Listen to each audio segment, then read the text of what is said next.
रुचि त्रिवेदी जी। राधा वल्लभ महाराज जी आपके चरणों में कोटि कोटि प्रणाम। गुरुदेव, ऐसा क्या करें कि मेरा ये जन्म अंतिम जन्म हो? भगवान के आश्रित हो जाओ और नाम जप करो। दो बातें, बिना पैसा का काम है। भगवान के अंदर से आश्रित हो जाओ और नाम जप करो। इस जन्म में निश्चित भगवत प्राप्ति। अकाट्य विनिश्चितम बदामिते नान्यथा वचांस में हरिम भजन्ते नरा भवसागर तरंति ते। खूब नाम जप करो और अंदर से भगवान के आश्रित हो जाओ। 1 रुपया नहीं लगा, भगवत प्राप्ति हो गई। किसका प्रश्न है? अंदर से भगवान के आश्रित हो जाओ, नाम जप करो बिल्कुल सरल भाषा में। और जो कर्तव्य कर्म कर रहे हो भगवान को समर्पित कर दो। बार बार शास्त्रों में वही बात आती है। अगर आज सत्संग जो सुना हो, भगवान पृथु जी अपनी प्रजा को समझा रहे हैं, शनकादि जी महाराज पृथु को उपदेश कर रहे हैं। सर्वलोक महेश्वर भगवान श्री हरि का निरंतर भजन, किसी की निंदा न करना, सहज में भगवत प्राप्ति हो जाएगी। जो भगवान की चर्चा सुनते हैं, आज सुना कि एक है कि यज्ञ में हवन करता है और एक है कि भक्तों के मुख में डालता है, संतों को पवाता है। तो भगवान कहते हैं मैं संतों के मुख से, जो भक्तों के मुख से पाता हूं, मैं बहुत प्रसन्न हो जाता हूं। तो अगर हम बन जाए हमसे, वही हम कह रहे हैं कि 4 रोटी में से 1 रोटी संत को पवा दिया। गृहस्थ में है, भगवान का नाम जप कर रहे, अपने परिवार का पोषण कर रहे हैं, भगवान उसी में प्रसन्न हो गए। देखो, अधर्म का अगर पैसा कमा के तो उसका कोई महत्व नहीं, और धर्म से अगर 1 रुपया दे दिए ना, और 1 रुपया का नमक ला करके दाल में डाल दिया गया, तो सैकड़ों संत पाए ना। सैकड़ों संत सेवा हो गई 1 रुपया में। 1 रुपया में बढ़िया सेवा हो गई।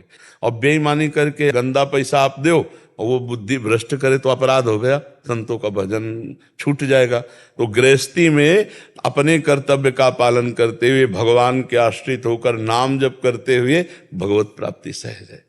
ये हम सब शास्त्रों की बात कह रहे हैं। भगवान की प्राप्ति के लिए इस जन्म में हमारा आखिरी जन्म हो, हर श्वास नाम जप करो और हृदय से भगवान के आश्रित हो जाओ, हो गया काम। अब फिर जीना है तो फिर कथा भागवत ये सब बिल्कुल सार बात है। राधा राधा राधा राधा और हे लाडली जू मैं आपकी, इसी से भगवत प्राप्ति हो जाएगी। भगवान संबंध देखते।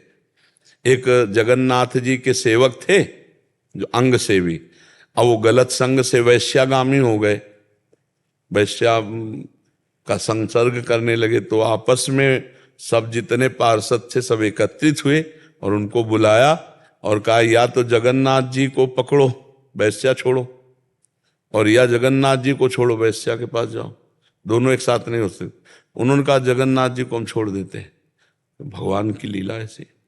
तो जब वो शरीर उनका पूरा हुआ, पूरे चरित्र के हम सारांश में होता है, तो जगन्नाथ जी ने अपने निजी पार्षद से कहा उनका अंतिम संस्कार ऐसे करो जैसे हमारे पार्षदों को होता है। तो उनका प्रभु तो वैश्या का संग करके आपको छोड़ दिया था। तो बोले थे उनका स्वभाव है, छोड़ सकते, मेरा स्वभाव नहीं। मैंने एक बार जिसे स्वीकार कर लिया उसे छोड़ता नहीं। वो मेरा सेवक था, कहीं भी चला जाए उसका, ये भगवान का उसी स्वभाव से हम लोग कहते हैं कि भगवान का आश्रय ले लो और नाम जप करो, भगवान कल्याण कर देंगे।